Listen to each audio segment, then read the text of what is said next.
Welcome to episode 4 of Unfinished Business, a Football Manager 2011 save with Chelmsford City. We're in the year 2022, November 2022, so I've played a few games since episode 3. If you haven't watched the first 3 episodes, please go and check them out first so you can just understand everything about this series. So like I said, I've played a lot of games. Today I've got Stoke City and I'm also playing against Inter Milan. Was it Valencia? Playing Inter Milan in the Champions League as well. So massive game for the club. You'll see here, well, I think you can see, my head might be in the way actually, but I've got a pretty equal record against Stoke City. We've both won 3 games against each other and we've both scored 9 goals against each other, so it's incredibly equal. We're away from home, so it could be quite tough against Stoke. I am 4th in the table after 13 games. Things are going pretty well. We're on 25 points, 7 wins, 4 draws, 2 defeats. And if we just have a look at the most recent results since last episode, when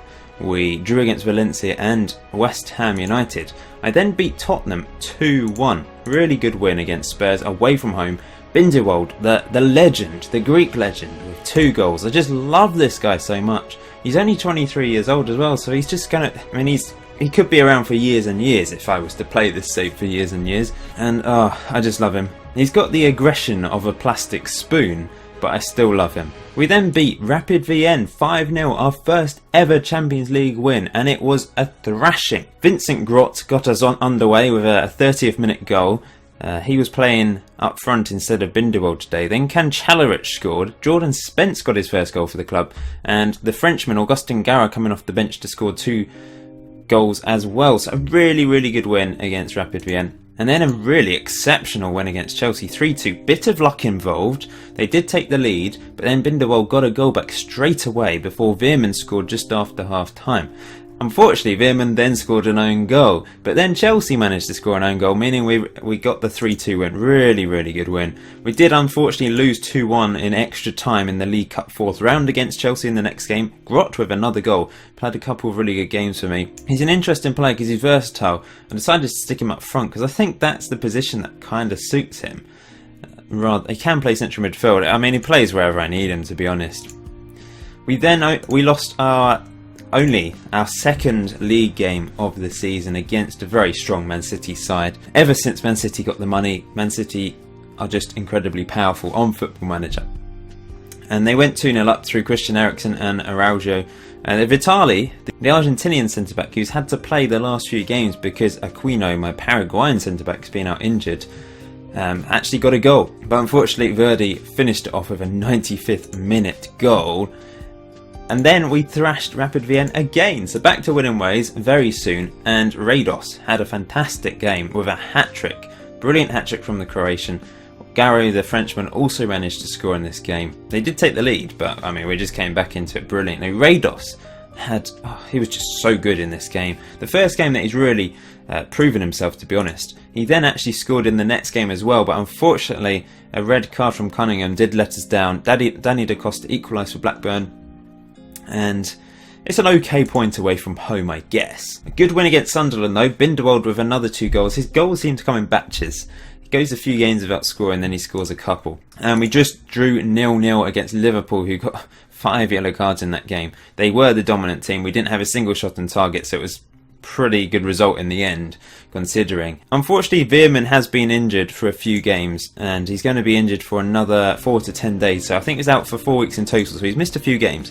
We've suffered at the back actually, because Aquino's only just come back from injury, but I'm having to throw him in there, because Vitali's just gone and got injured for a few days. Fofana's also injured for 2 months. He's out, I think he was out for 3 months in total, he's got another 2 months to go. He's just come into the team and actually had a couple really good games and then got injured. Cunningham suspended for that red card. Mark Connolly has been injured for a while. He's just about to come back from injury. So the lineup's slightly different to normal.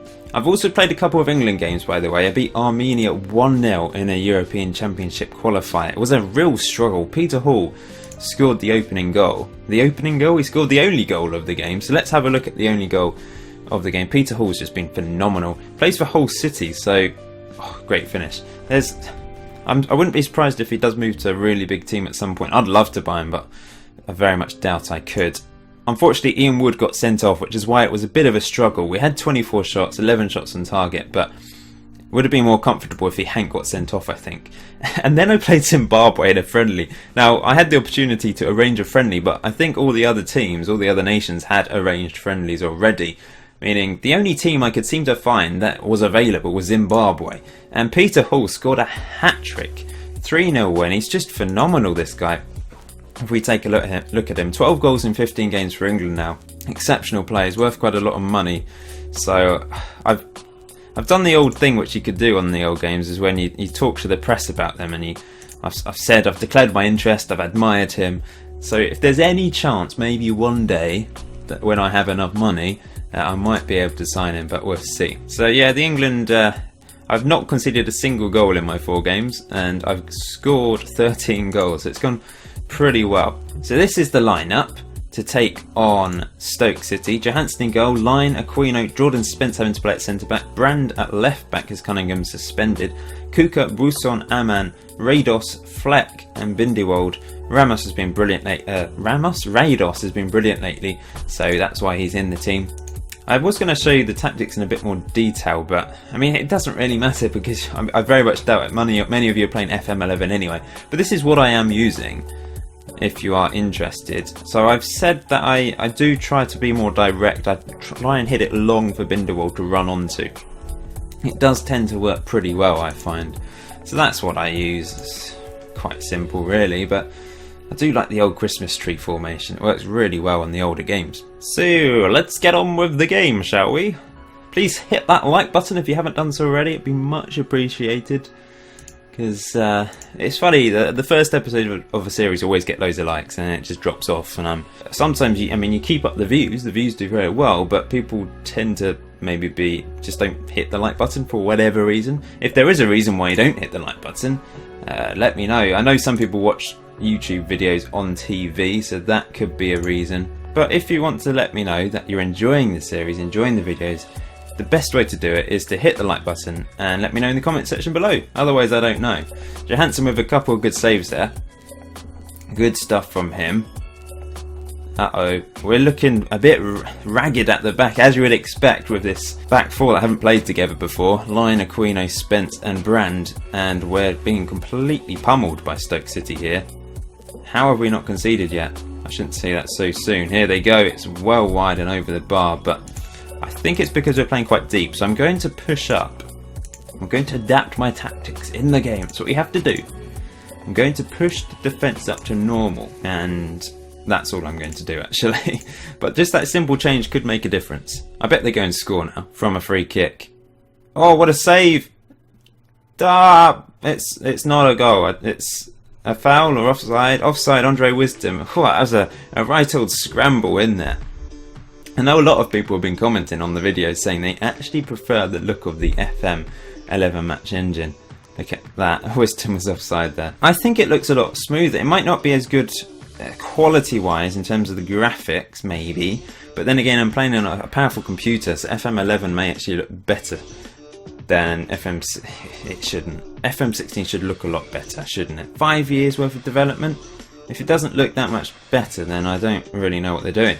Here's Binderwald. Goal! Oh, the legend. I know FM is not about graphics. I know it's not about graphics. But the match engine is important in terms of not the look. I mean the way it plays. And I haven't actually seen any completely weird glitches, to be honest, on FM11 so far. And there's nothing like loads of cross goals like on FM16 or stupid things that are really annoying. They score from a corner. There's a lot more goals from corners, I think, on the older games. It was a bit easier to exploit the corners, but it's not the end of the world. And at the same time, I also think it looks smoother. So graphically, in terms of the way the players move, despite the fact the last 2 games they've been using this tracking, the modern way where they sensor things on people and record their movements and then put them into the game. Despite all of that technology, I just think they look smoother and move a bit more naturally. I know some people didn't like the old games because it looked like the players were ice skating, but was FM11 the first 3D match engine, or was it FM10? Because I never actually had FM10. I'm asking so many questions here, but I'm just discussing for you. it's a one-sided discussion. But I'm just thinking about the way the game has developed. I'm going to say I'm pleased. It's been alright. It's not been spectacular. Defence could be better. Corner. It was a corner that led to that goal, so not much we can do about that. Well, there is something we can do. We can defend better. I'm going to focus the passing through the middle because that's how we got the goal for Binderwald. We do draw too many games. And here is Stoke again. Oh, that was me. Of course that's me. I'm shooting the other way. Get the tackles in, guys. Where's the defence there? Aquino, get back. Oh, he's not managed to get it. And it's a good save by the Swede, Johansson. We're not looking that great in this game. Stoke have been all over us. Is that Kieran Gibbs playing on the right-hand side of midfield? It must be a regen, surely. No, it is Kieran Gibbs. Another opportunity for Stoke here. Headed well away by Spence, but they're back on the ball. And that was almost a fluky goal. A couple of deflections sent it over the bar. And that's good defending by Rados at the near post there, of all people. And he's done well there again to win a goal kick. And I'm going to have to make some subs here because I haven't yet. Which is unlike me. I usually make subs early. Gavin Brand is tired. Not having the best of games, but I can't really bring anyone on for him. I'm going to take off Aman, who hasn't really done much for me so far, if I'm honest. That one really good through ball in episode 1. That's what I remember him for. Rados hasn't had a great game either. He's a flair player. He can come up with something from nothing. And other games can be completely average. So I'm going to make a couple changes. I'm actually going to bring on Piatti. I'm making all my changes. Piatti on for Fleck as well. Let's go all out and try and change the game. I have not changed the game. It's another set piece to Stoke City. And it's a great save by Johansson. Again, getting his body in the way of the ball. Good head away by Brand. They're just all over us. Tactically, it's not working, is it? But I don't really know what else to do. This is all I know at the moment. And generally, it's worked pretty well. I'm going to have to go defensive. This did work, actually. I went defensive and we scored 2 goals. So it is possible. Now, I did mean to put Binderwald as my primary target man. Run onto ball, but too late. That's the end of the game. It's a 1-1 draw. We didn't play very well, but we got the result, and that's what matters. I'm going to sympathise with the team. And we stay in 4th place. One thing I forgot to say, about a month ago, all the building work was completed and we now have a 22,566 all-seater stadium, which is fantastic. Still one of the, if not the smallest stadium in the Premier League, but we're growing as a club and that is good news. And we're taking on Inter Milan today, so it just shows how big we are now. If I just take a look at the league table, we are actually top on 8 points because we've won 2 games, drawn 2. Valencia and Inter have both lost a game each on 7 points. So it is really close. It is important that we beat Inter, or preferably beat Inter and Valencia, just to confirm top spot in the group. I really hope we don't slip up because we could lose against both and then lose out and drop down into the Europa League. Or UEFA Cup, or whatever it is called. So Gavin Brand is ineligible for the Champions League. I had a few problems with registering players because I don't have many players that started at Chelmsford City because the youth academy is awful. In fact, that's quite funny as well because we've got a new youth academy. I've been asking for years and years to improve youth facilities, training facilities, youth academies. They finally agreed and they finally completed it. It was cancelled twice, but they finally completed it. But if we have a look at the facilities, we've got adequate training facilities, we've got basic youth facilities and youth academy, and that is a brand new youth academy, and it's basic, and basic youth recruitment as well. I'm never going to produce players with Chelmsford City. I've had to be a wheeler dealer. Even though every year I ask for youth facilities, I've made the club so much money through my great transfer activity over the years, and yet the board still don't want to invest in the youth, and it's pretty frustrating. There's not much I can do about it. I'm going to play Peter Sullivan instead of Aman because he's done really well in the couple games he's played.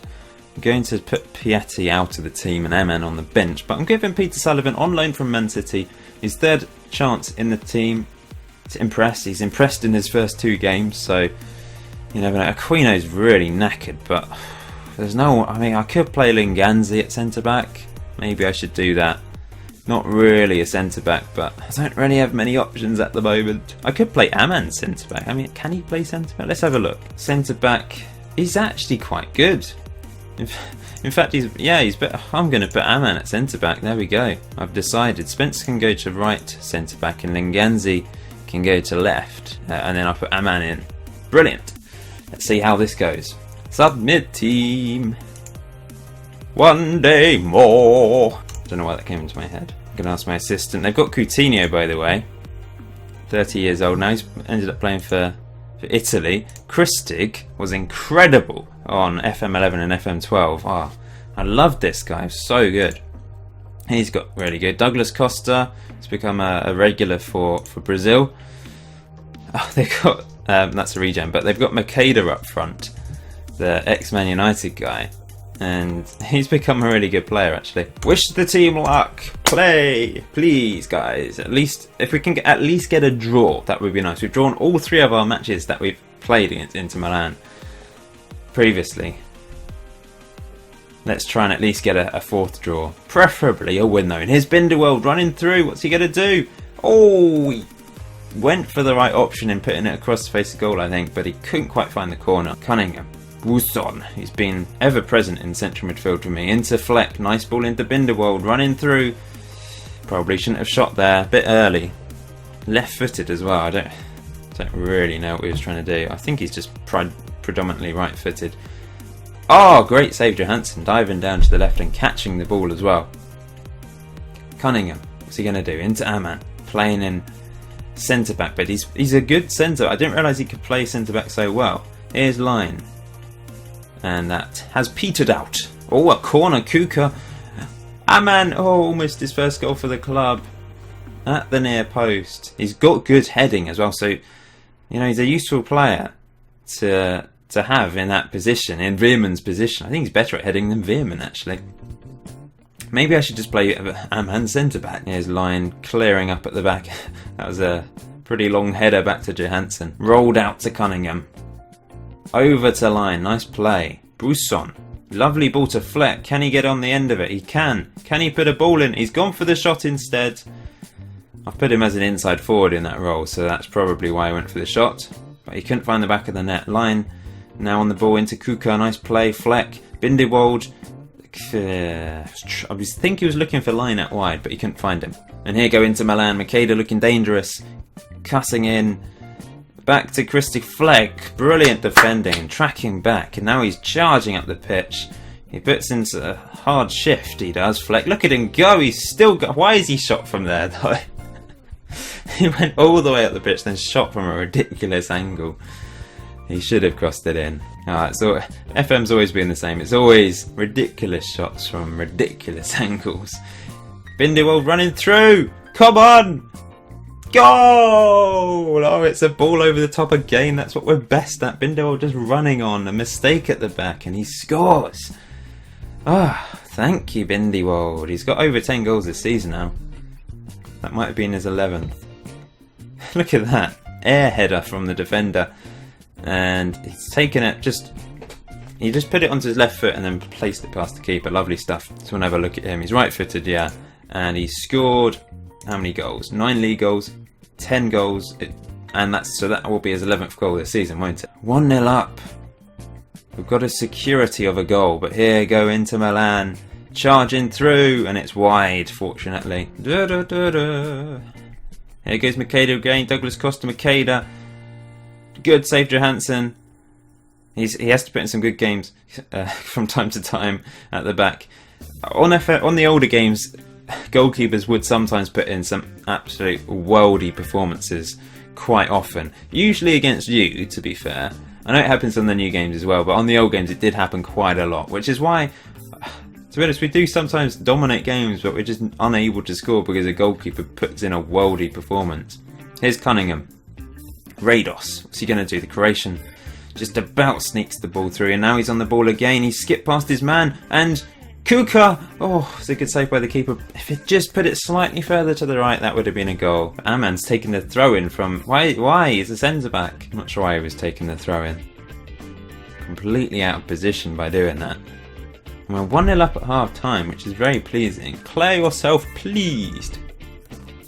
I will go defense. Nah, defense. I'm just asking for trouble if I could defensive. I will put the creative freedom to that, and time wasting. So you could time waste often, even if you're on attacking, I think, on the old games. On the new games, you have to be on defensive to be able to time waste, I think. Cunningham into Bindevold, into Sullivan. I haven't seen him do anything in this game yet, but he charged through there. Cunningham goes for the shot, it's over the bar. And here come the Italian team again, but Rados wins it back. Good interception. What's he going to do? I bet he's going to shoot.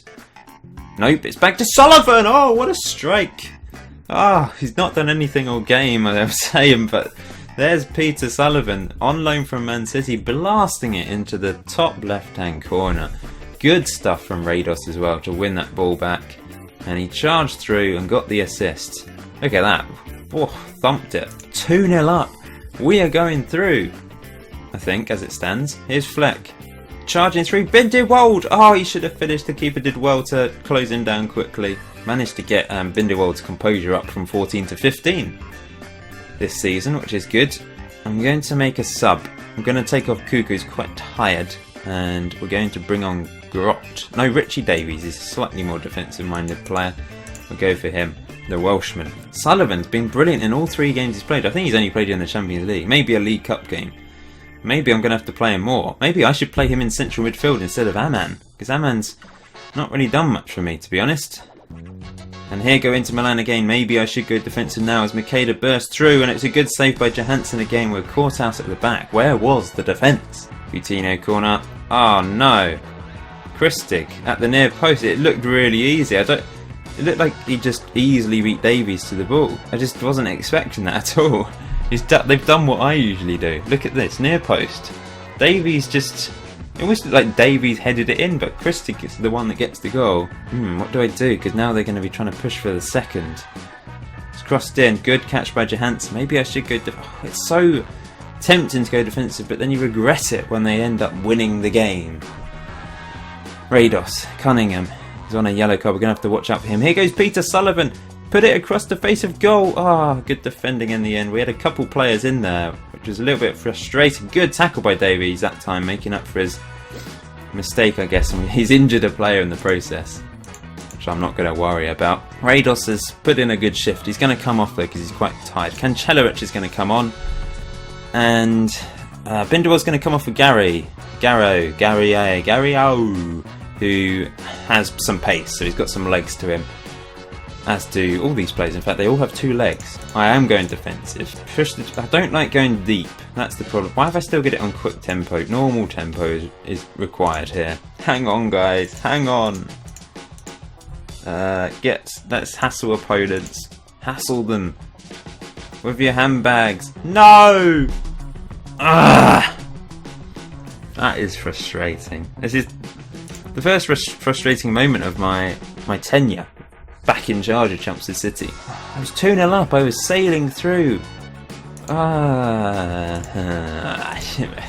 Maybe I shouldn't time waste. Maybe that was karma for time wasting. Primary target man. Gary, whatever you want to call him. Augustin. I know how to pronounce that.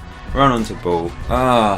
We might end up losing this now. We're in such a good position to qualify for the knockout stages, and suddenly Inter Milan are back in it. Jordan Spence, 5.9. No, 6.9. I swear it said 5.9 a second then, and it's gone up to 6.9. Spence does well that time. Come on, Brusson. Into Fleck. Play it through to Gary. Use your pace. He's not got the finishing ability of Bindewold. That's the problem. He's got the pace. He's not bad. He's just not as good as Bindewold. The Greek master. Zeus. The almighty one. Cunningham. What's he going to do here? Into Sullivan. Kanchelaric. Aman. Passing around nicely here. Cunningham. Aman. Cunningham. This is passing in a bit between them. He's charging down the left, the Irishman. And he's won a corner. Oh, near post. Aman with the header. Boom. Come on, guys. Please. Please. There's been a lot of highlights in this game. I've got it on key, I swear. Yeah, I do have it in key. What? Why didn't we see the corner? That is frustrating. It's Fleck. Not long to go. I'm sort of praying and hoping we don't concede. Sullivan! Oh, he did really well, and the Salvati with a good save again. Wasn't quite in the... Oh, no! No! Phew, it's wide. Thank goodness for that. We've drawn the game, 2-2. Oh, look, declare you are pleased to have qualified. So we've qualified. Wait, how have we qualified? Why did it give me that option when I have Valencia have gone above me? I've got Valencia in the next game. If Inter win against Rapid Vienna, then I won't qualify. Why did it give me that option when... What? Oh my, that team talk is screwed up. So there's a glitch, because I haven't qualified.